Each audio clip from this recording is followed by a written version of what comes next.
تو صلح حسن تو ہوئی ہے. یہ کہتے ہیں جی شرائط بتائیں. ہم کہتے ہیں شرائط تو مسلمانوں کے مورخین نے لکھی ہیں, وہ کہتے ہیں جی سندیں پیش کریں.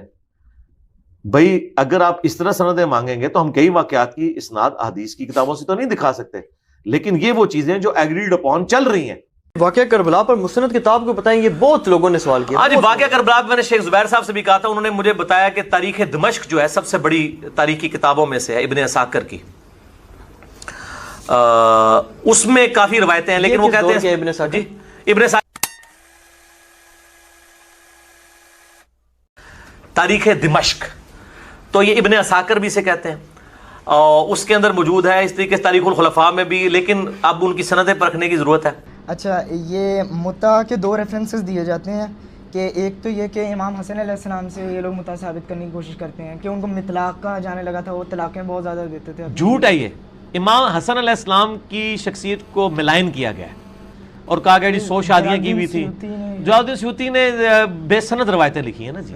جلال الدین سیوطی صاحب نے تو بہت کچھ لکھا ہوا ہے. وہ جلال الدین سیوطی نے جو نبی علیہ السلام کی وفات کے آلموسٹ 900 سال بعد آئے, 911 ہجری میں فوت ہوئے, ایک بے سند روایت نقل کر کے اس امت کو فتنے میں ڈال دیا, اور لوگ کہہ رہے ہیں جی وہ روایت موجود ہے, اور روایت کی سند مانگے تو سند کوئی بھی نہیں.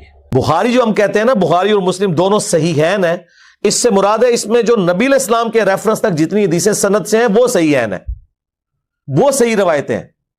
باقی جو چیپٹرز کی ہیڈنگ میں بعض اوقات بے سند اقوال ہیں, وہ صحیح بھی ہو سکتے ہیں, غلط بھی ہو سکتے ہیں. تو اصول محدثین پر بات ہونی چاہیے, بات ثابت بھی ہو. جھوٹا تو لوگ پتہ نہیں کیا کیا لوگوں کے اوپر الزام لگا دیتے ہیں. تو حق بات وہ ہے جو سند کے ساتھ ثابت ہو. تو صلح حسن تو ہوئی ہے. یہ کہتے ہیں جی شرائط بتائیں. ہم کہتے ہیں شرائط تو مسلمانوں کے مورخین نے لکھی ہیں, وہ کہتے ہیں جی سندیں پیش کریں. بھائی اگر آپ اس طرح سندیں مانگیں گے تو ہم کئی واقعات کی اسناد احادیث کی کتابوں سے تو نہیں دکھا سکتے, لیکن یہ وہ چیزیں جو ایگریڈ اپون چل رہی ہیں.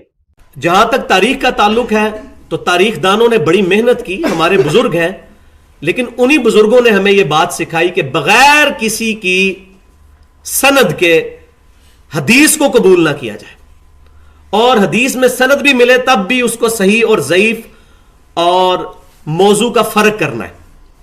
تو جب حدیثیں نہیں لی جائیں گی سند کے بغیر اور سند کی صحت کے بغیر, تو اقوال جو واقعہ کربلا کے بارے میں ہے یا یزید کے بارے میں ہے یا بنو امیہ کے بارے میں ہے, وہ بغیر سند کے کیسے لیے جا سکتے ہیں؟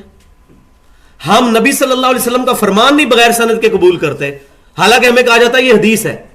تو ہم ان لوگوں کی ایرے غیر لوگوں کی باتیں کس طرح بغیر سند کے قبول کر لیں؟ کبھی نہیں کریں گے. یہی ہمارے محدثین رحمہم اللہ نے ہمیں درس دیا ہے.